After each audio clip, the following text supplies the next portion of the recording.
Jasin says 2 people have been confirmed dead and 6 others injured after a tanker fully loaded with petrol fell off at the Amobia junction in Oka, the Anambra State capital, a while ago, close to the Governor's Lodge.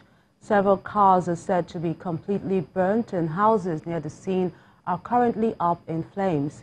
The security post of the Governor's Lodge is also affected, while firefighters and emergency officials are battling to put out the flames. We'll bring you more updates as soon as we get them. We continue talking politics now. Despite the 3-day extension given by the Independent National Electoral Commission (INEC) for registered voters to pick up their permanent voter cards, the exercise recorded a low turnout at various collection centers visited by our correspondents across the country. In some other states visited, the residents say they are not aware that the collection exercise is still ongoing.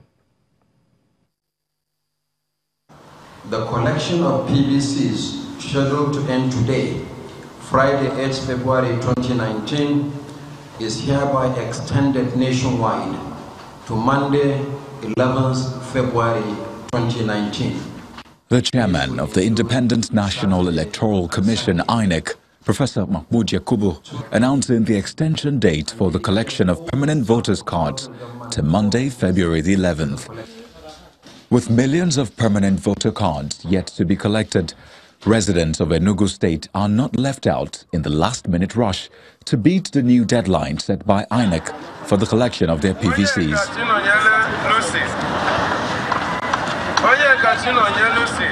Some of the residents describe the method of collection as difficult. That time that I came, they collected all our PVCs, telling us that we're going to receive our PVC. Up to this very moment, I have not seen my PVC. In Niger State, the extension of the date for collection of PVCs appears to be receiving low response as collection centers record low turnout of people. This is attributed to lack of awareness of the extension among the electorate. Now to Plateau State, north-central Nigeria, and in spite of the additional days provided by INEC for the collection of PVCs, there is low turnout at some of the collection centers compared to the last day before the extension. Approval by our INEC chairman, Professor Mahmoud Yakubu, that extension has been granted for people to come and collect their PVCs. We are recording very low turnout today. Also in Kaduna State, northwest region, the story is the same, as residents lament the method INEC is using to distribute the PVCs. According to INEC, there are about 300,000 PVCs not yet collected out of the 3.9 million registered voters in the state. While many potential voters appear prepared to utilize the new window on PVC collection, they are calling on INEC to find another method of distribution so that no eligible voter will be disenfranchised during the coming elections. Mali will face Nigeria in the AFCON under-20 semi-finals. Ayo has that and other stories on Sports News.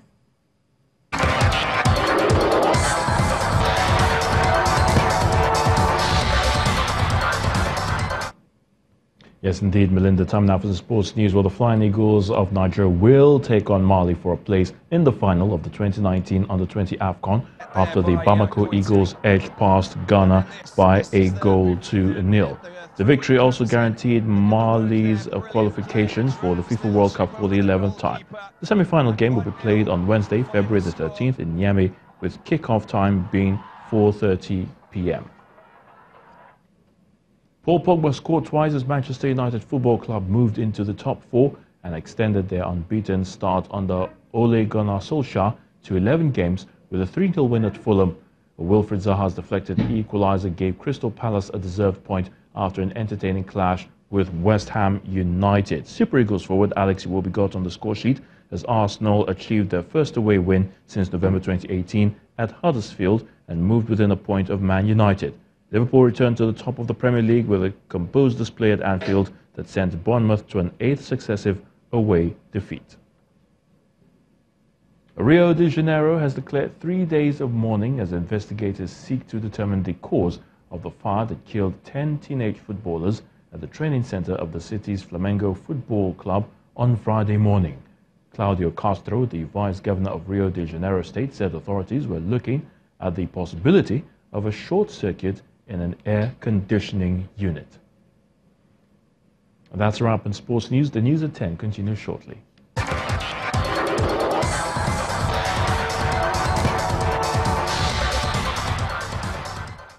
Thank you so much, Ayo.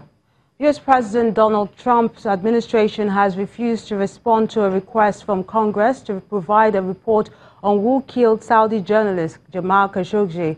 In October, the senators had written demanding an investigation into the murder of Mr. Khashoggi.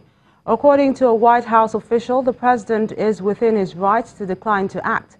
Mr. Khashoggi was killed after entering the Saudi consulate in Istanbul in October last year. He was a strong critic of the Saudi government, and his body was reportedly dismembered and is yet to be found. And the main news again. The All Progressive Congress campaign team today stormed the nation's commercial center, Lagos, where the party's presidential candidate, Muhammadu Buhari, restated the resolve to jail persons found guilty of corruption. On the flip side, the People's Democratic Party presidential candidate also took his message of better life for Nigerians to Cross River State. That's the news at 10 tonight. I'm Melinda Akinwumi.